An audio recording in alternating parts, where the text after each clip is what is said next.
all the documents that has been filed with court, my lord. But all the discovered documents are not on e-justice, are part of the trial bundle. They will obviously only come part of the court record once they are handed up and admitted as exhibits. So all the discovered documents, my lord, will be in the trial bundle. The trial bundle is the one that is up here? Yes, okay. The physical copy. Have you numbered those files? Yes. Okay, let's move on. The documents that we wanted to present to the witness are in which volume? The volume 4 of 16. The one on top. Yes.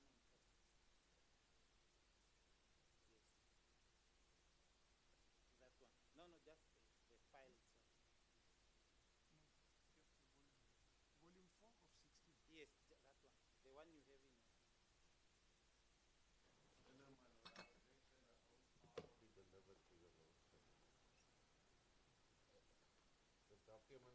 No. You see, it's not that I'm admitting the whole file. He will refer me to the documents, and then he will do what is necessary to be done for the documents to be. Yeah.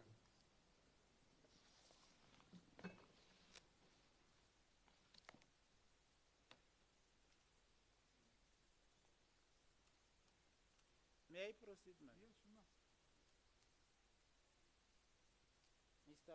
Amupanda, you have that document before you. Can you go to page 1138?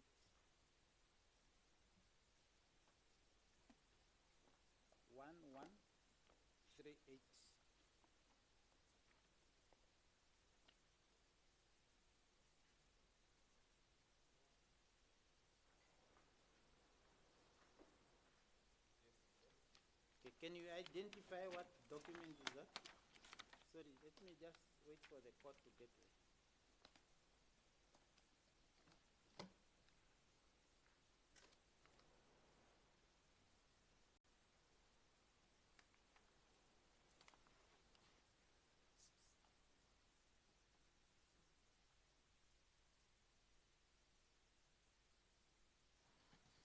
Yes.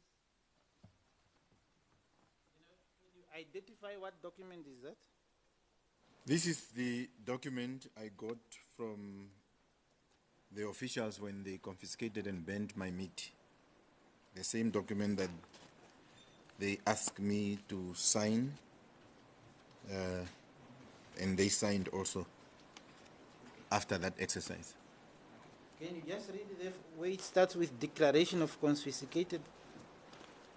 It says, I, Mr. Job Amupanda, ID number 870828000703, with vehicle registration number 870087W, type of vehicle Toyota, date 17/05/2021, hereby agree that the below product have been confiscated during the searching process at Oshivelo checkpoint. List of confiscated products: plastic of raw meat. And you indicated you signed on that document. Which one of you is your signature? Is that one written signature, owner of confiscated product? Okay. And what is the next to that TVS? So those are it's the official. They are it's them who produced that document to me. Okay. My lord, this document has been discovered, may it be received and admitted as exhibit. Should we use A? Is only this one and the next one. Okay. Yes. All right, then it's exhibit A. As the court pleases. But I want to alert you. Yes. That these documents, as you correctly pointed out, yes, are not on the court file. Now, I can't recall whether I did put it in the pre-trial, but what I normally put in the pre-trial is that the legal practitioner who tenders into through whom documentary evidence is tendered into evidence must, at the end of the day, upload those documents that were tendered into evidence on a memory stick, mark it in accordance with the allocation, and hand it to my assistant registrar for them to upload it on the e-justice system. Ask the court, please. We will much oblige, my lord.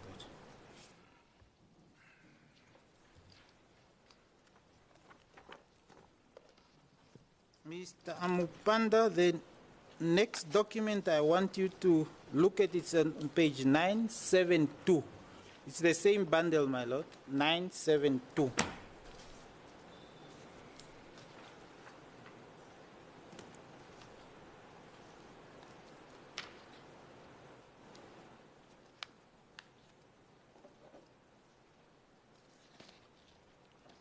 Yes, I'm there. Okay. Can you just identify to court as to what document is that? This is a document that is a report that was produced by the consortium, commissioned by government,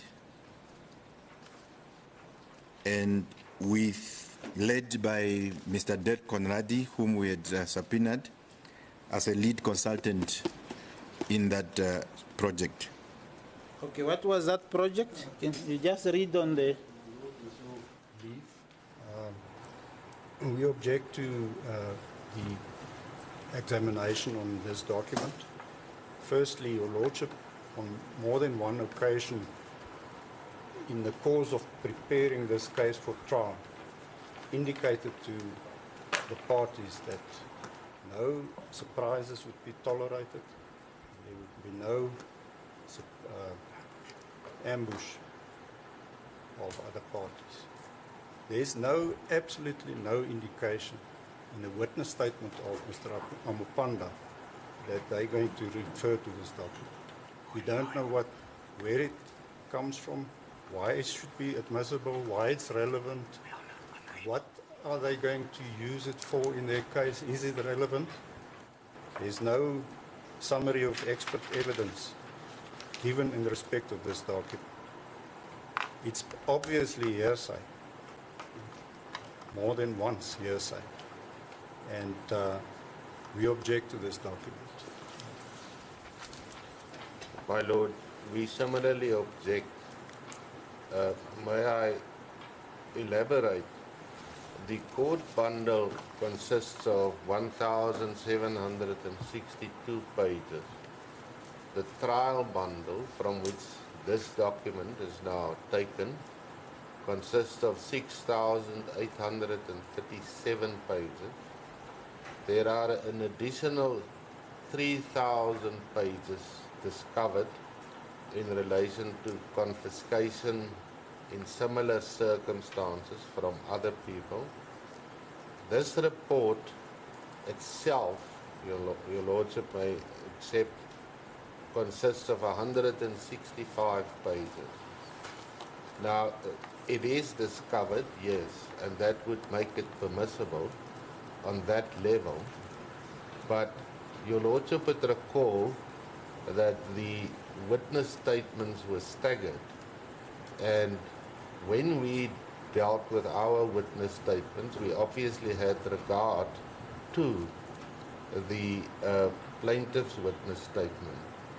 Now, we are now at the point of being asked for the document to be admitted. So 165 pages will go in respect of which I have not dealt with in our witness statements or had the opportunity. It's very similar, so for you want to rely. I will then look at it duringly, my Lord. I respectfully submit should not be permissible. Please. My Lord, as both counsel correctly pointed out, this document was discovered. It was in fact in addition to the document that these documents cannot be produced. It was discovered before witness statements were drafted, And that is the purpose of discovery. If there is anything to say this document should not come into the sphere of the court, that opportunity has been presented to the parties in the new dispensation of the case management rules, and that if you if you do not object to the document when it is discovered in terms of Rule 28, you can't come, that dispensation has been gotten away with the new case management rules, my lord, and you cannot at this stage object to the admission of the document. I'm sure we read Rule 28 differently. My understanding of Rule 28 is that a document Yes. which is not discovered may not be used at the trial. That's correct. And yesterday, I asked you a question. Yes. How does one tender documentary evidence into the record? Yes. It's through the testimony of the witness. That's correct. And yesterday I asked you also, what is the effect of Rule 92? Rule 92 requires a witness to prepare a witness statement of all its testimony that it will deliver at the trial. In Mr. Amupanda's testimony, no reference whatsoever is made about the report, the consultancy, the final report on the consultancy to investigate the implications of a total removal of the veterinary cordon fence. There's no evidence to that effect. No intimation has been given in the witness statement, in the testimony, that that document will be relied on. How do you expect your opponents to deal with it?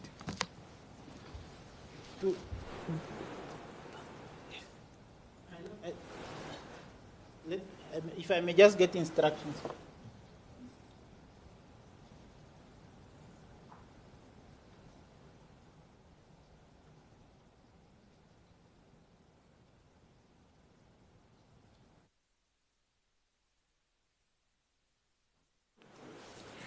And remember, Yes. there are two bases of objections. Yes. One, that it is hearsay, because Mr. Amupanda is not the author of this document, and no intimation has been given whether the author of the document will come to testify on the document. Yes. So it's two grounds. Yes. The intimation, that is correct, that the author is not coming to testify. The author of the document, the lead one is Mr. Conradi, who obviously the subpoena is void, cannot testify to it. And I actually just seek, my lord, even 10 minutes I have seen authority on the hearsay part. All those issues. No, you see, the hearsay part, let me just assist you. Yes. The hearsay part is that it all depends on the purpose for which the document is. Is that once the document is discovered? I'm not talking about Rule 28. I am talking about, and I asked you yesterday. Yes. How does one tender documentary evidence into trial? You just don't come because you have documents. You have discovered the documents. Those documents must be handed up. You don't. You testify to the document, you identify the document, you verify it, and then it's only then that it is admitted. Yes. Not because you have discovered the document. Yes. It's also on that basis, my lord, I just wanted, the back of my mind, I have authority where I just want to confirm that once it can be used at trial by the witness while they are still under oath. You're missing the point. Nobody said Mr. Amupanda cannot use the document. Nobody said that. Okay. The point is, Mr. Amupanda did not testify to the document. Your colleagues have not been alerted that Mr. Amupanda will make reference to the document and that he'll testify to it. That's the objection. Okay. Not that about its discovery. It's an ambush. It's ambush. that is the authority actually I want to, at the back of that, the document, it cannot, its admission at this stage, even though not referred to in the witness statement, cannot be objected to the admission of the document into evidence. What I'm asking you is, Yes. so are you telling me any witness can come, have a list of documents to which they did not testify, and because they have been discovered, I must just admit them? No, he must still testify to it. He's still under oath, my lord. He must still testify. It's Testify where? If the witness still testifying, my lord. No. Remember, Mr. Amupanda read his witness statement into the record. You indicated that you are going to just the documents that he referred to in his witness statement. Those are the ones that you want to hand up. And that's what the opportunity I gave you. Yes. My lord, my only request is really to say if the court will allow, so that I give that authority. If the court decline that, those are our positions that why are you litigating the way you are litigating? Every time you need something, I must adjourn for you to go and look at authority. Why did you come to court unprepared?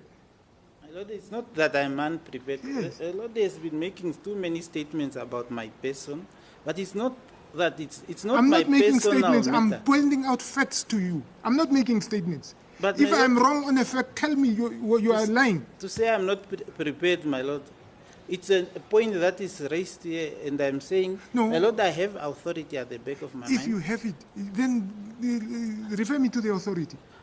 Now you are asking me to stand down for you to look for the authority. That's what I'm referring to, that you are not prepared. It's a fact I'm stating. And if I'm wrong on my fact, point me, give me an alternative fact which disproves the fact that I'm putting to you. Yes, my lord, I don't need to go to do that. No, you have But said there's I'm making statements about you. Yes, my lord, since yesterday, I'm representing the plaintiff, my lord. Then, you see, that's why I'm saying you are representing a client. You Yes. come to court prepared and to continue. Yes. And The evidence of what has happened, it was testimony that you were totally unprepared. No, my lord, that I don't agree with. But my Okay, yes, submission- let me give, I'm going to let's- give, let's I'm going, proceed, not my going to be lord. distracted. I'm going to stand down, give you the 10 minutes. I'm not going to fall into that trap. I'm going to give you the 10 minutes, prepare, and we come back. What time is it? As the court pleases, my lord. Thank you. Yeah, quarter past.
Yes, Dr. Tinda. Thank you, my lord, for the indulgence. I have gotten some authority. Can hand up a copy in response to the objection, my lord.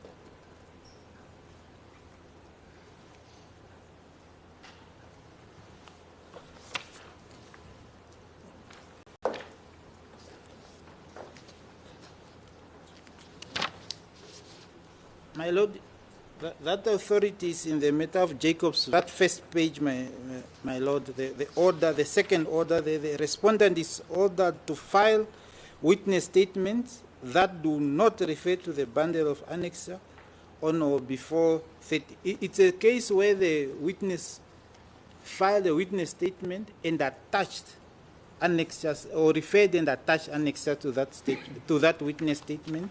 And importantly, my lord, page 8, paragraph 23 of that judgment, page 8, paragraph 23, the court held, my lord, the rules governing witness statements and their use at trial, Rule 92 and 93, do not address the issue of annexing exhibits to a witness statement or the filing of bundle of annexure.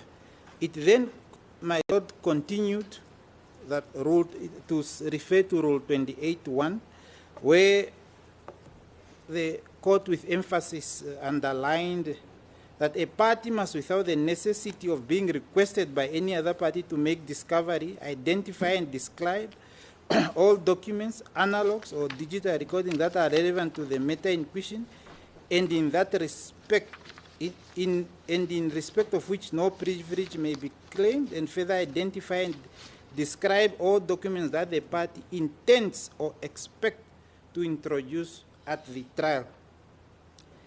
The other important paragraph, my lord, I want to refer to, if I may, is from paragraph 25 as well, where the court said, referred to Annexure 4, discovery affidavit and its purpose, that a column titled trial document, a footnote thereto reads, reference to trial documents refers to. It is worth noting that the word identify that is relied upon by the respondent in filing the bundles of annexes, Rule 20, but that's not important. There is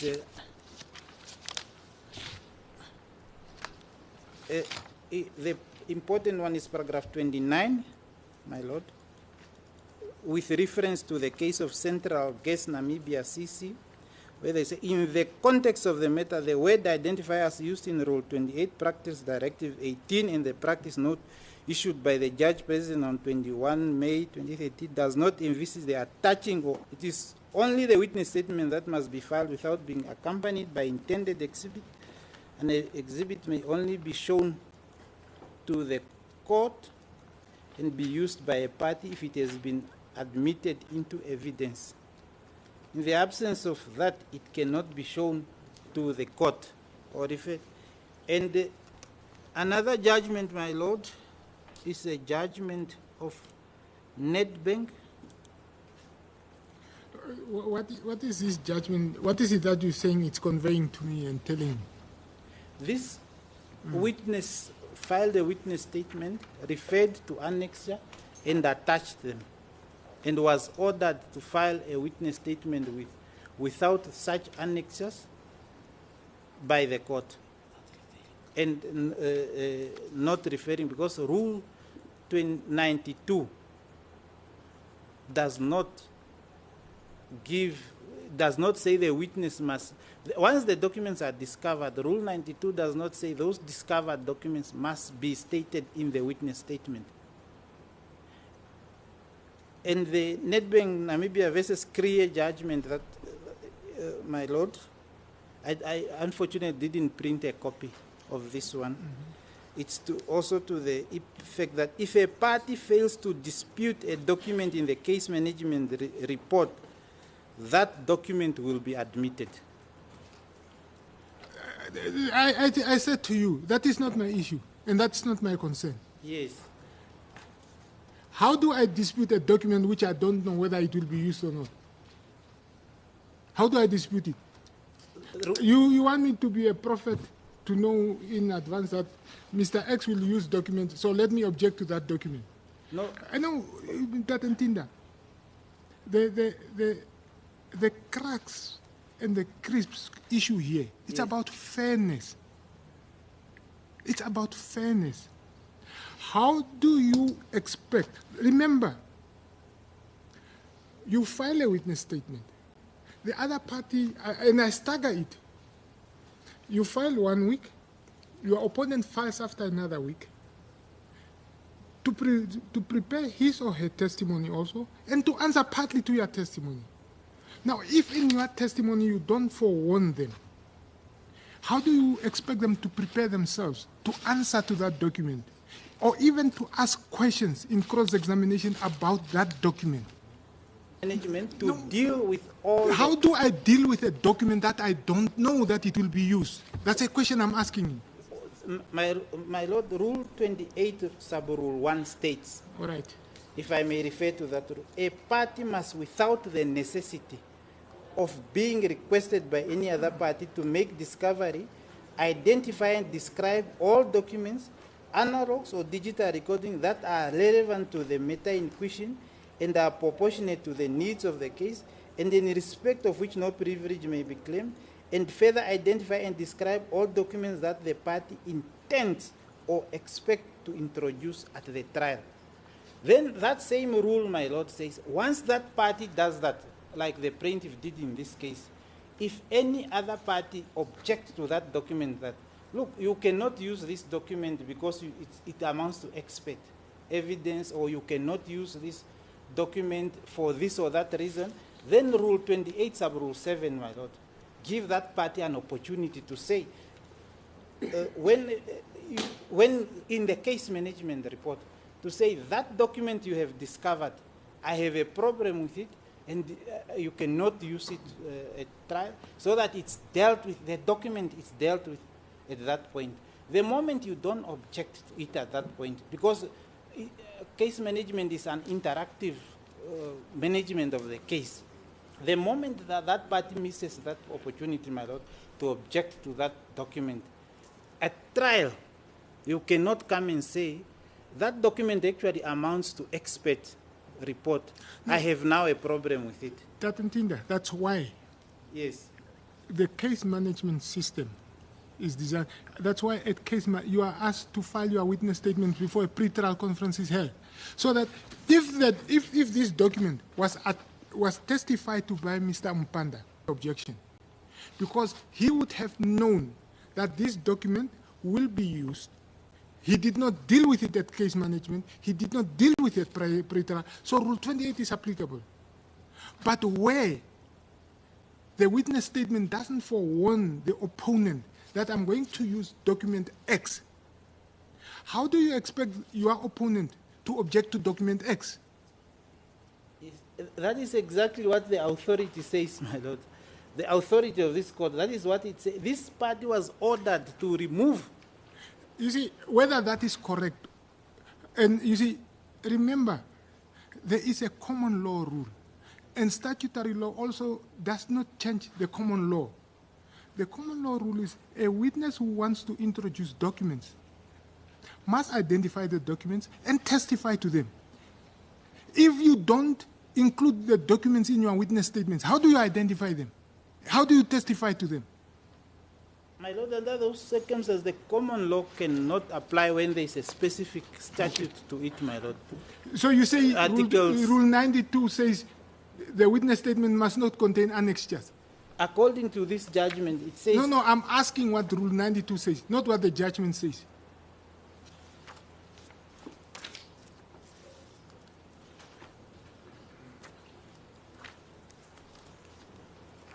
Rule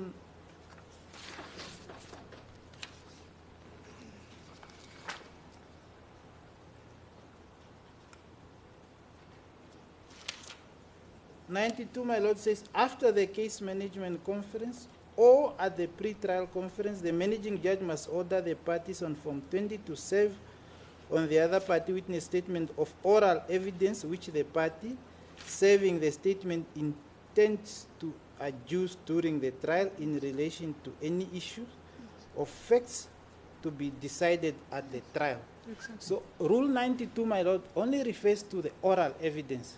That because obviously oral evidence is not contained in any document, you can't discover oral evidence. You must put it in a witness statement and make it available to the other party, my lord.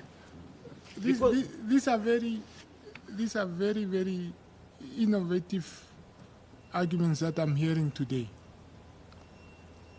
And you see, and just to get rid of this point, I am saying, to me, this issue goes to the root of a trial and to the root of Article 12, particularly in our current content of testimony that I'm going to give. And at court, you... The reader justice and fair trial is key and important to adjudication of any matter before court, my lord.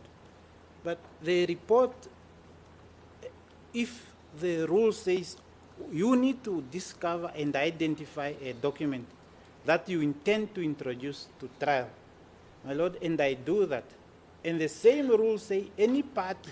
Go to your pre-trial order.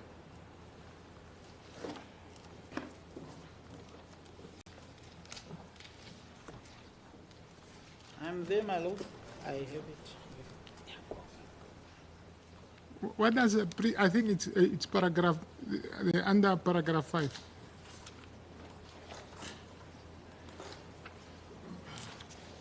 Let me just quickly give me 2 minutes.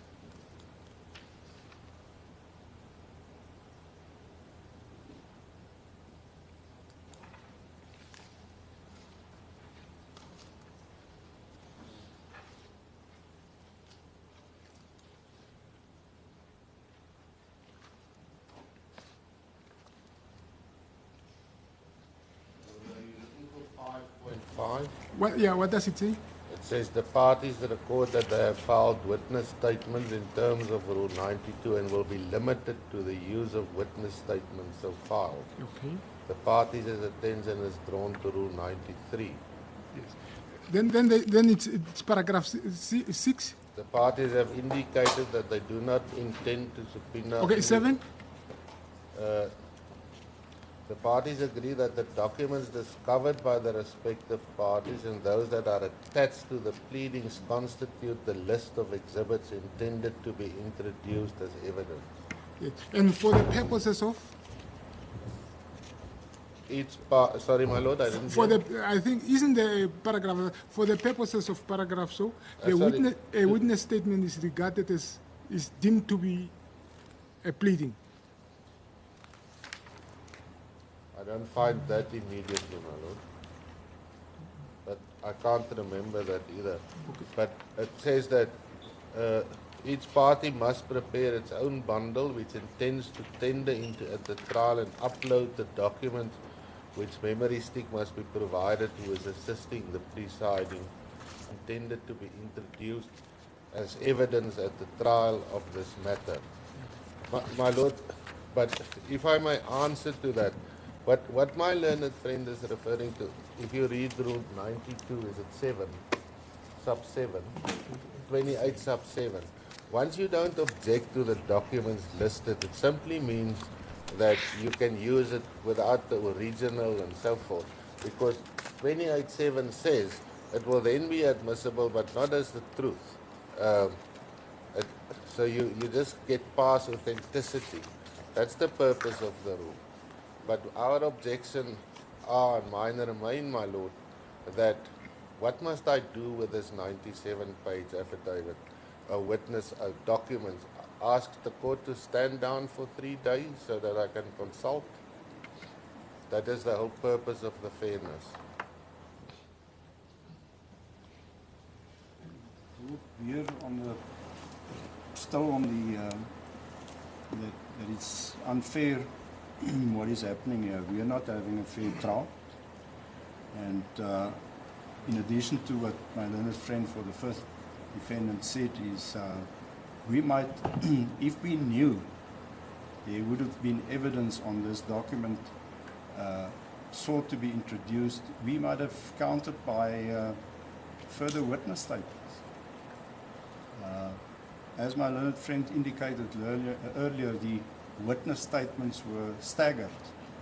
And this sort of litigation would scupper the trial. We'll have to study. First of all, we have to know what parts of this document is relevant and going to be used as evidence in support of the plaintiff's case.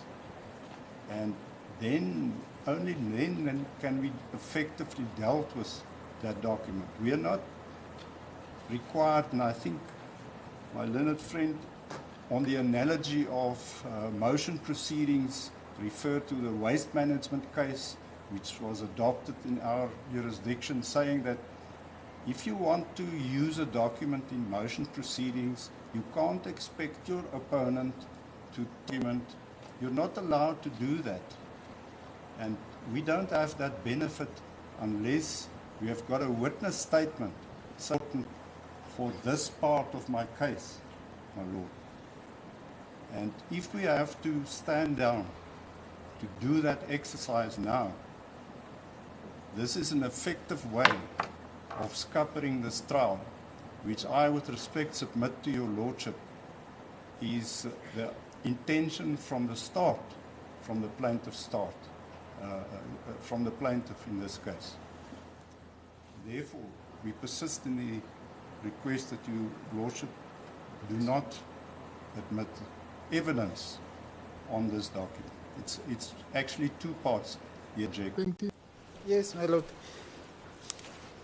My lord, the pre-trial, my lord, actually supports the... Asking this question. Yes. Asking this question. Yes. Your witness statement is limited to what you read into the record. Yes, the oral evidence. Yes. Now, in your testimony, you don't refer to that document. Yes. In your testimony, That is correct, my you lord. don't refer to that document. Yes. How do you expect your opponents to deal with it? My lord, it's not a requirement, Oh, and okay. it's an agreed fact that we agreed that discovered. My learned colleagues cannot give authority, any authority to support that. Once you don't refer to a document in your witness statement, that document must not be used. The authority that is only and supported by the pre-trial order, my lord, is that all discovered documents, all attached documents to pleadings constitute a list of exhibits. That may be introduced in evidence. To be introduced as evidence. Yes, you must. How in the through Witnesses. by deposing to a witness statement. You have the answer. You introduce your evidence in court by a witness through a witness statement. So the documents that are contained in the witness statement and that are attached to the pleadings, and if they have been discovered, they can be admitted. I'm going to rule and we move on. As the I'm ruling that the document is not contained, the document it's unfair, it's prejudicial, and I'm not allowing it. As the court pleases. Yes.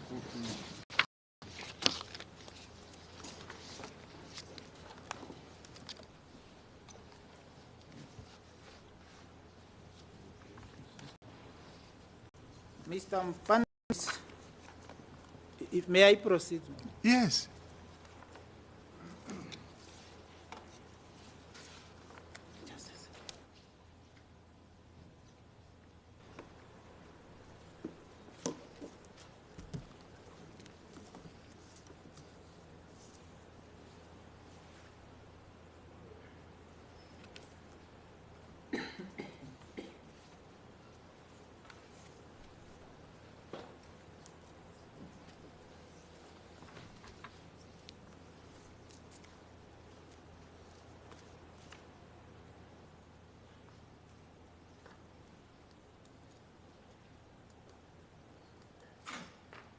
Yes, will you proceed? As a court, please. My lord, just with the ruling, my lord, I just want to understand. Does that mean that if I intended to take the witness through discovered documents by the defendants, but not referred to in their witness statement, I cannot? No, I can't tell you what to do. There's no way I can tell you what to do. With that ruling, my lord. No, I'm not going to answer that question. As the court pleases. In that case, my lord, that will be evidence in chief. And we would suggest that Mr. Pels have concluded. The reason is our cross-examination will be statements of witnesses, factual statements of our witnesses, that from the witness statements of 5, 6 exercise, it might shorten my cross-examination to a material respect. And that's why we suggest that, my lord. It was your lordship's leave. Yes, my lord. We have discussed that and I'm prepared to continue. Yes, you can continue. On the authority, I think, of State versus Tamba Pillai, I think that kind of, I think the Supreme Court judgment, that sequence of cross-examination, although it's in the context of a criminal case, was not permitted. It's not permitted. Yes, I think it's the Supreme Court judge, although in the context of a criminal case, Supreme Court make available the authority for me.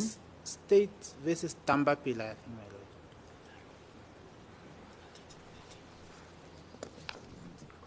Paragraph 130, yes, State versus Tamba Pillai.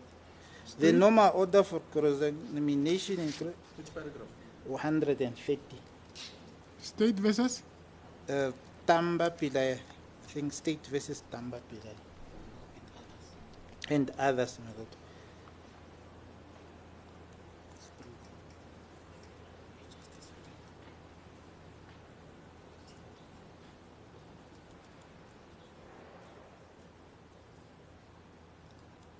I think it's paragraph 130 of that judgment. It says that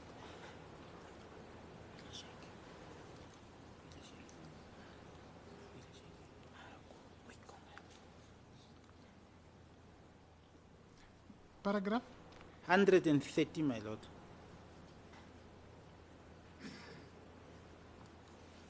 One 130.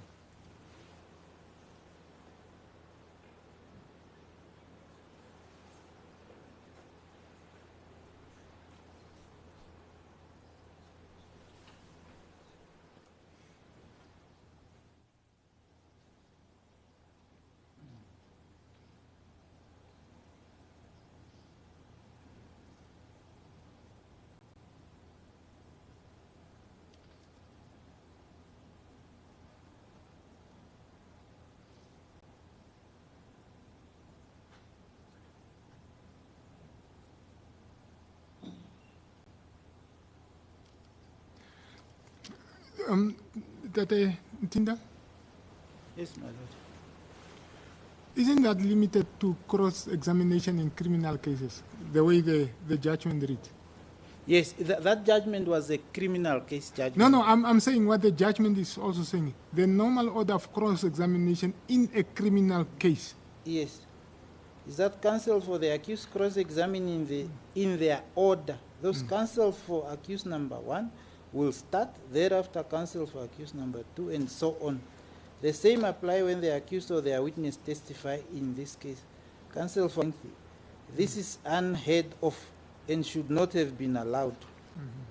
It was done simply because he and the accused number 1 would benefit from this, as he would then know that we submit is the same. There is no reason why. Is it correct? Remember, in criminal cases, no witness statements are filed. Witnesses testify and cross-examine in court. So what the other witness will come and testify to is not known. But in the civil proceedings, witness statements are filed. Everybody knows who will say what. Even in criminal cases, my lord, there is witnesses give statements. Those statements are discovered to the... The testimony of witnesses is reduced to witness statements. Yes. In criminal cases. Yes. Are you sure? Witnesses give statements. The accused... In the witness statements as required by Rule 92 in criminal Not case. 92, my lord. But in terms of the criminal setting, there is also a way that a witness should, under oath, even under the criminal context, under oath, give a witness statement. That witness statement is discovered to the other party, to the accused person for preparation of trial, and then they come and cross-examine those witnesses who give. And the Supreme Court is saying that the exchange, like there is no explanation, real acceptable explanation, my lord, and why that principle of the Supreme Court should not apply to this civil case, my lord. The first defendant's counsel must start with a cross-examination. Okay. We would submit that the authority referred to by my learned friend for the plaintiff is distinguishable. It's obviously relating to a criminal case. And as far as I remember, I wouldn't give myself out as an expert on criminal litigation, but their procedures are mostly set out in a statute, which I don't know where the sequence is prescribed, but my submission to your lordship, the point of distinction is that that order that my learned friend relies on is prescribed by a statute. Our case is completely different, my lord. If there is a sequence prescribed,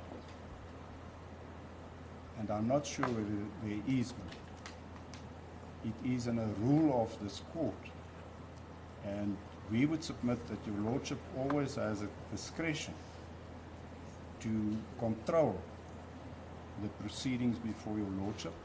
You know, I'm very reluctant to use my inherent powers, and you would know why I'm saying I'm reluctant to use it. Yeah. And we would submit your lordship has a discretion to control the proceedings before your lordship. And even if there is a rule that your lordship, for convenience purposes, may exercise your discretion to deviate from that rule. And my lord, the convenience I've spelled out to your lordship, it might shorten the proceedings. That's why we say it's more convenient.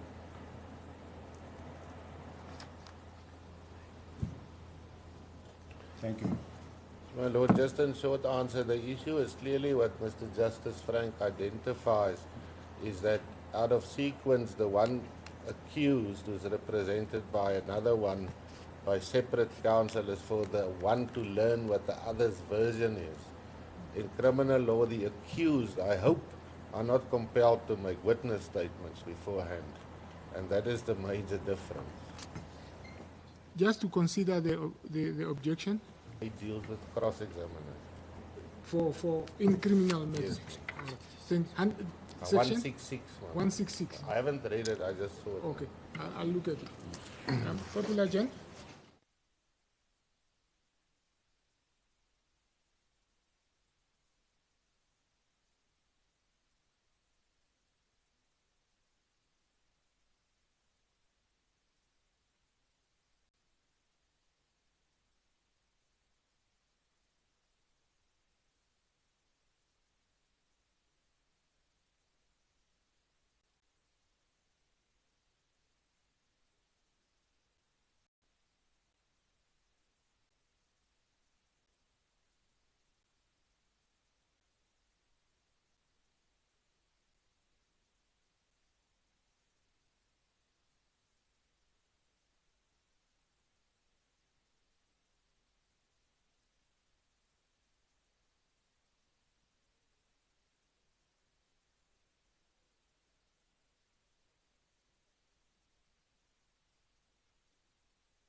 Yes, in this matter, the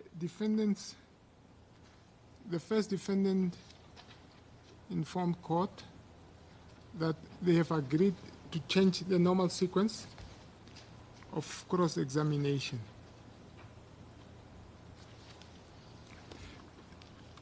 The plaintiff objects to that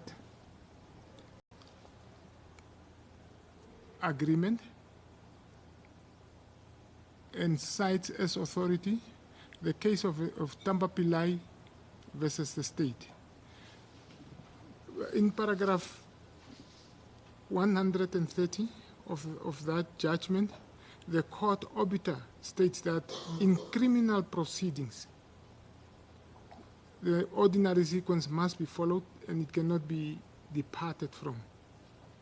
Now, I want to emphasize that the judgment specifically limits its comment to criminal matters.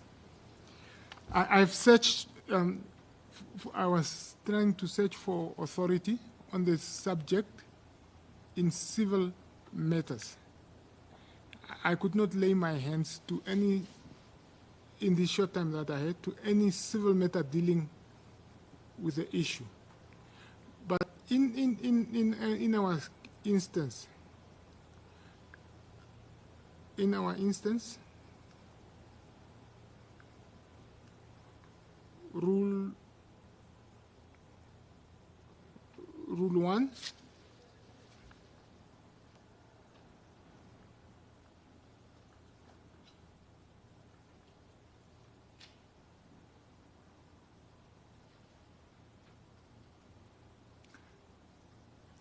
Rule 1, Sub-Rule 2 reads as follows.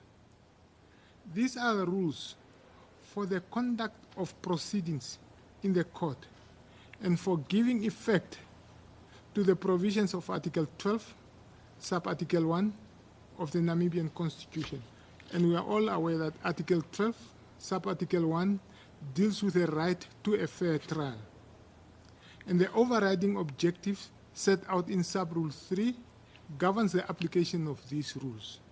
Sub-Rule 3 says, the overriding objective of these rules is to facilitate the resolutions of the issues, of the real issues in dispute, justly and speedily, efficiently and cost-effectively as may be practicable.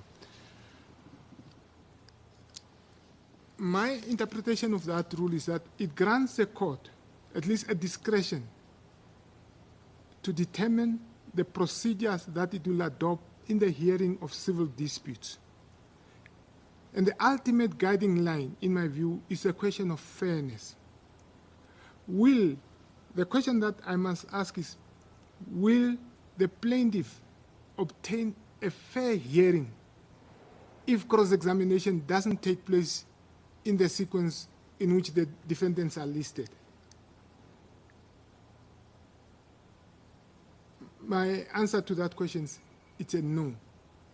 The sequence, because the purpose of cross-examination is to try and elicit and determine the truth and the veracity of the testimony presented before court.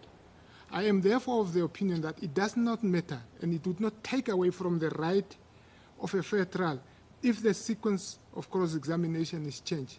And I will grant leave for the defendants to cross-examine in the sequence in which they have agreed. Please, my lord.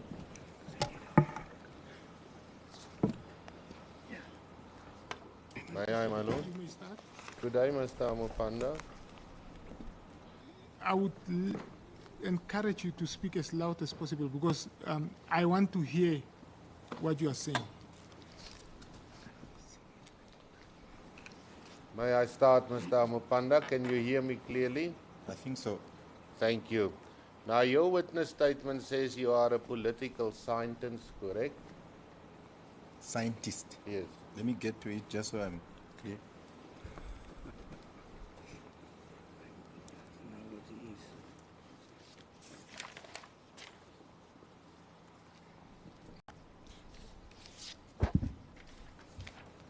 And your particulars of claim as well. Where in the witness statement?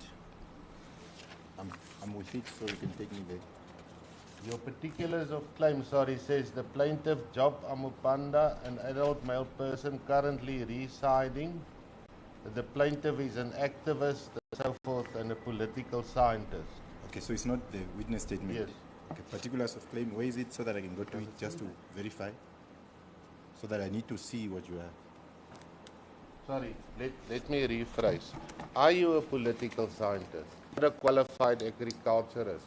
No, You are not a qualified vet. no, In your documents that you discovered, you do not file any documents in respect of economic issues. the discovery bundle is there, so we could go to it so that In we your can, witness statement, you do not deal with any economic issues. there should be issues that I'm dealing with. In your witness statement, you do not deal with any agriculture. So one of them is, for example, the food, the meat that was taken from me by the regime, what has happened with confiscation, it's all, I understand agriculture broadly, not in a narrow sense. Yes, you do not deal in your witness statement with any veterinary issues. It's there. I'm talking about the red line. You do not deal in your witness statement with any job destruction which will occur if the red line is removed or the fence is removed. Rephrase the questions again. You are too fast. So In your witness statement, you are not dealing with any job losses which will occur if the fence is removed. no, You have filed a 3-page witness. How much is it? How many? you have it with you, I guess. That the one that I have is not definitely not 3 pages. How many pages is yours? Want me to count it? Yes. 1, 2, 3, 4, 5 pages. 5 pages. Sorry for 6 the pages. sorry for the 3. In those 3 pages, you do not refer to any pleading filed of record. What do you mean? You don't refer to the particulars of claim, to the pleas filed by the defendant or any defendants or anything. Usually issues that are of legal nature are dealt with by my legal practitioner. I do not expect to ventilate every particular questions of law. The court bundle consists of 1,762 pages. How many of those pages did you read? How many of what? Of the 1,762 pages of the court bundle did you read? Well, I don't read and start counting, so I read various documents and questions of law, as I've indicated, they are dealt with by my legal practitioners. Did you read the witness statements filed by the defendants? Yeah, I read several, yes. Several of them. Did you read the trial bundle consisting of 6,837 pages? The same answer that I gave to the first one. What is the same answer? That I read what I read, but questions of law are dealt with by my legal practitioners. Are you hearing what you're saying? I read what I read. No, that's not what I said. That's what you heard. Yes. What did you say? You want me to repeat it again? Do you want me to repeat it again? Please. This is question 1 or question 2? Question 1. Okay. So the question 1 that you had previously asked with regards to the 1,000 pages. Okay, so you want me to repeat it again? Yes. What did you read about that? Can I answer? Yes. Yes. I indicated that I've read the documents and questions of law. I left it to my legal practitioners. So in your estimate, how many of those pages did you read? Well, the defendant, I understand that I'm the one who's bringing the case. They are responding to my case. I'm not a lawyer, but I'm explaining how I understand. They are responding to my case.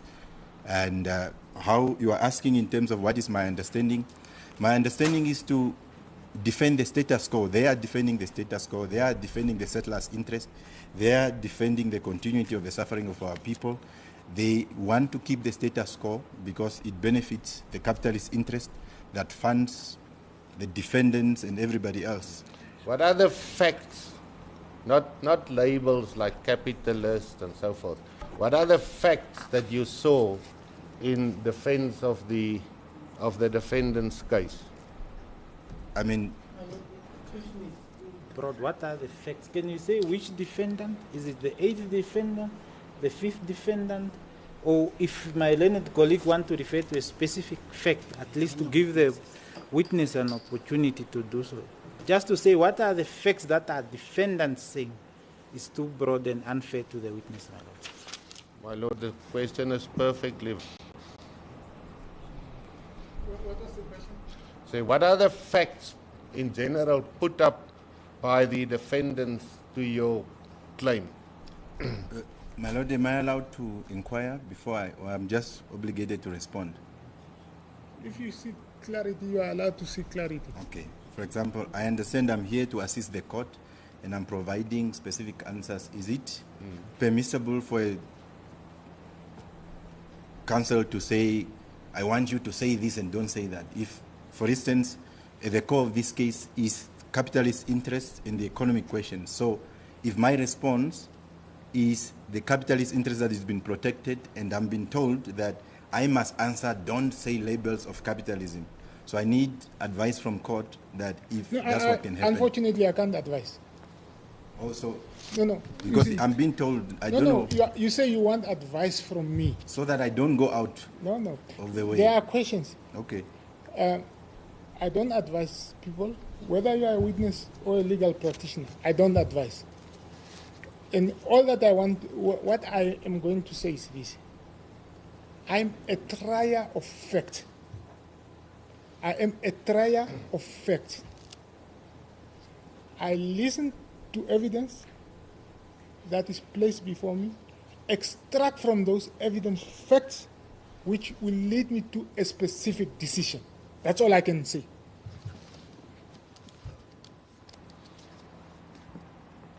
Did you read, can you recall any expert's name?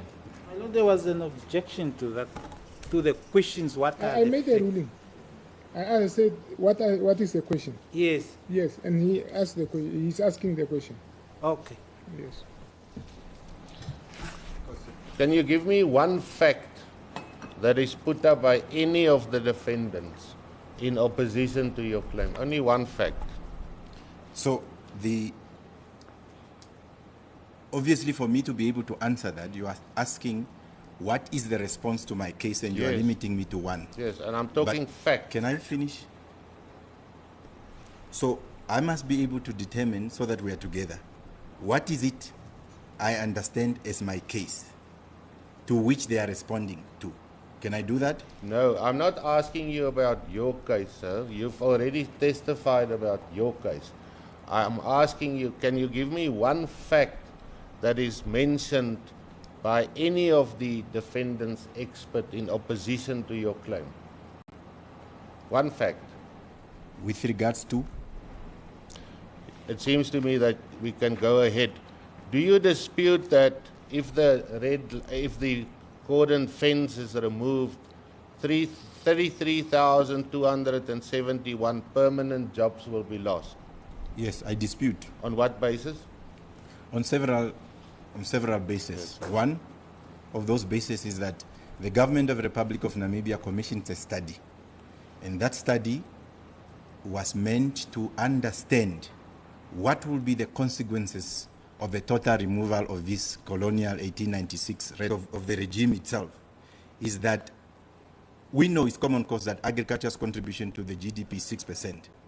The government found, number one, that the removal of the red line of this colonial instrument would lead to the increase of agriculture's contribution to GDP from, actually in the report it says 5.1% to 20% of the country's GDP. It also indicated actually in numbers how many jobs will be created, Okay. both nationally and also what will happen to that area of people who have been discriminated So you and kept out dispute for 125 years. You Is the dispute answer? the evidence that 33,271 permanent jobs will be lost. Yes. Thank you. You are also employed or work at the University of Namibia. Yes. Did you ask any of your colleagues there to assist you to file a witness statement on the economy of this issue?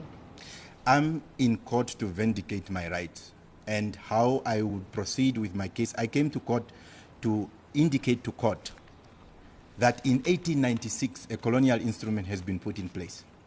That colonial instrument stayed on through the German colonialism, South African colonialism, and it continues. In my view, it violates rights, and I'm coming to court to vindicate those rights. Yes, and those rights are not dependent on what anybody else think, because we are living in a constitutional dispensation. I didn't find it necessary Yes. to be able to do that. That's Where we wonderful. I found it necessary, my legal practitioner and I had composed a list of witnesses to be in necessary documents that were submitted in discovery to be able to advance that case. So it is, to my mind, the case that I'm bringing to court, not what you or your client think I must conduct the case. Yes. So you did not. The question is answered as follows: you didn't think it necessary, and therefore you didn't ask any of your colleagues to assist you with testimony. Because I'm very clear in terms of my case, Yes. what it is about. Thank you, and that also goes for any health science and veterinary medicine. You didn't think it necessary or to ask anyone to assist you.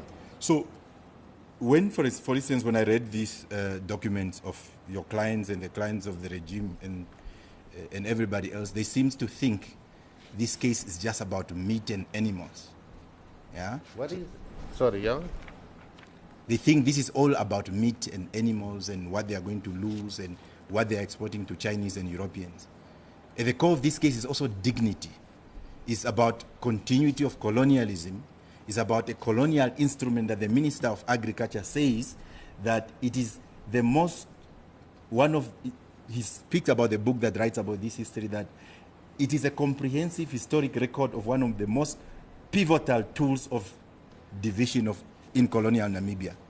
So it is about dignity. It's about continuity of colonialism that is protected by the regime and other stooges of the regime that continue to discriminate 60% of the population. So it's not just about meat and Chinese and what Europeans are going to lose when the colonial instrument is removed. Look, sir, I cannot stop you to say things over and over and over, but we've heard that. So please try. So you say that you haven't asked any colleague at the university in any department to assist you because you don't think it's necessary. What is the question? Well, I've asked it just now. Expert evidence to this court to assist you in your case. You say it's not necessary. I understand what my case is, and that's why I'm called to ventilate my rights, not necessarily on what other people think. Yes, thank you.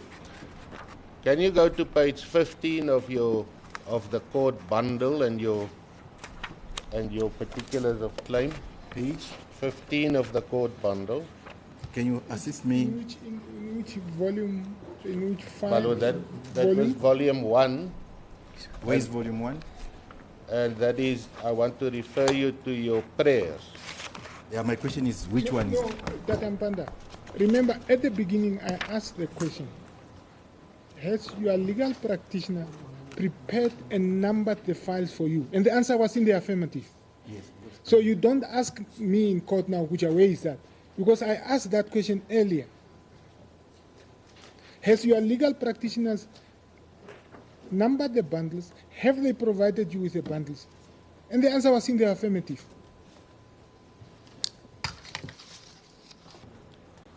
As well. If I may hand to your lordship this bundle, I'll make it a separate annexer. The particulars of claim? Let me help you because you. I have it here with me. I'm trying to help you, Mr. Amupanda.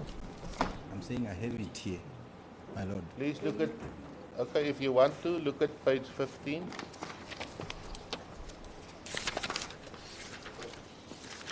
That your lordship will find in that bundle which I've now handed, it's the third last page. That bundle is numbered 138 at the right hand foot of the page, and I'm at page 136, which is 15 on the right hand top of the court bundle.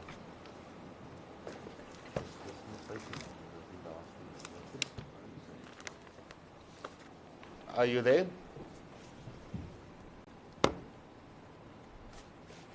Are you at page 15, Mr. Amupanda? Yes. Is your lordship with me? Is that the notice of exception? Yes, wherefore the plaintiff prays for an order in the following terms. That is, his prayers in the particulars of claim. My lord, the bundle which I've now handed to your lordship, Yeah. that 6, which is the third or fourth last document in the court bundle 15. So that I put us to this court. Are you with me, Mr. Amupanda? Yes. Now let's just look at your prayer. An order, is your lordship now with me? An order declaring that the erection of the veterinary cordon fence has not been carried out in terms of any law.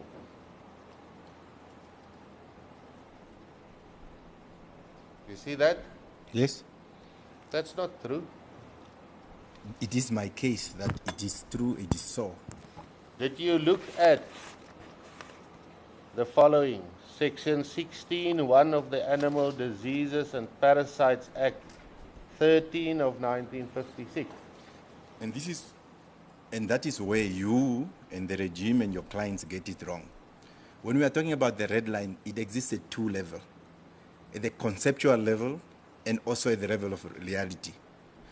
It is accepted here in this document, in the pre-trial.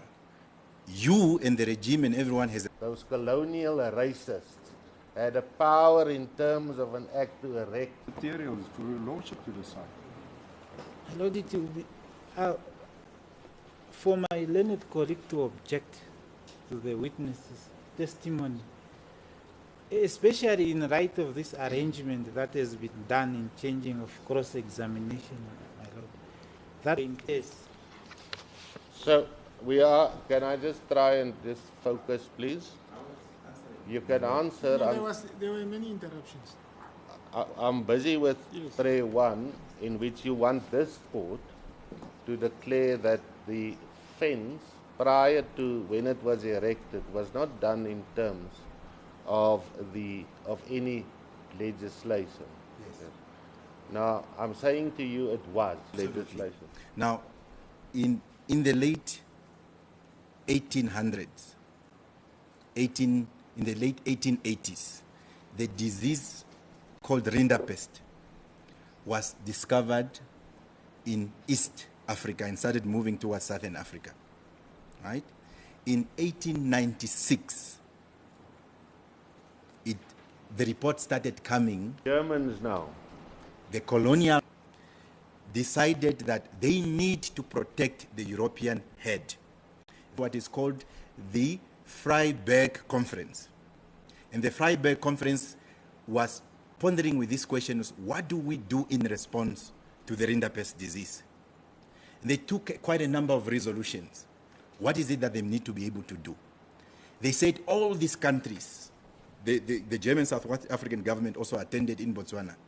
They took 5 resolutions. One of those resolutions is that they need to make sure they stop the movement of animals across the borders of all those member states or countries that were present there. They also decided they need to impose a strict control of the Africans. Yeah, so that's one of those resolutions. Every other country went then to go and implement. Theodore Roodveen, who was the governor of German Southwest Africa, had a problem because by then the colonial government fence that red line to be able to protect the European head. They didn't do it because of any legislation. nor to physically monitor the construction of that fence from November 1896. Are you putting facts before court, or what is it? Well, I'm a scholar, I'm a political scientist, so I read this, I understand this. I remember what I said to you. I'm a trier of facts. I'm a trier of facts. I am not trying history. I want facts.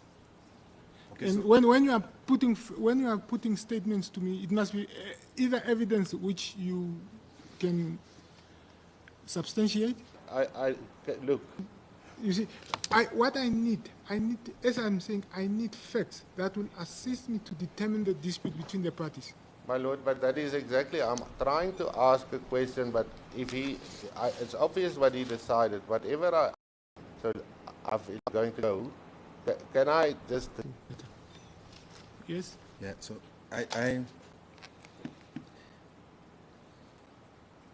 you indicated, because I was answering the question and your intervention came, and I don't know what to do with... No, I asked, you see... Yes, I didn't get an opportunity to respond. I'm asking you the question. Yes. You are talking of what Lindequist did. Yes. You are talking of who went where. Yes. So I'm just... and I want to guide you. Well, that's why I asked the question. Are you talking about factual issues that you are aware of? Are you giving me a lecture? That details the history of this 1896. Who gave me a book? No, I'm saying my legal practitioner in the opening statement yesterday, he referred to you. He referred you to a book. Yes. I was listening carefully when he was doing that.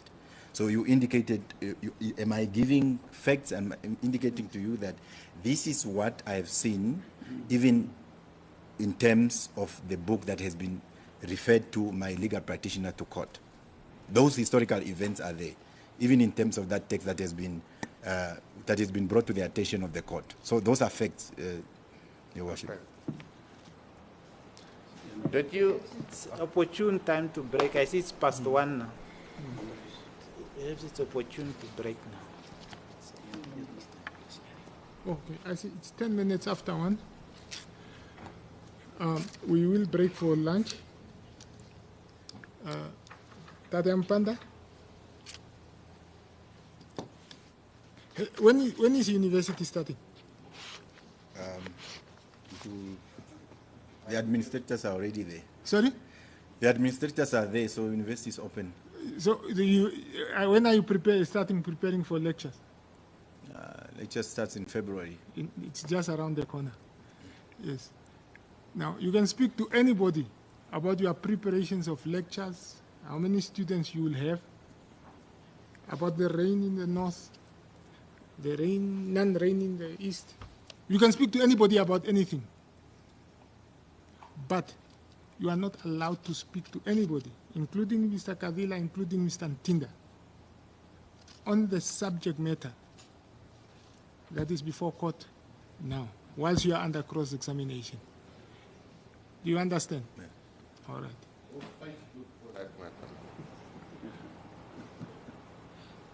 I don't know. You are not allowed to Facebook. You are allowed to speak to. You are allowed to speak to nobody about this matter. Whether you are posting, whether you are addressing under cross-examination.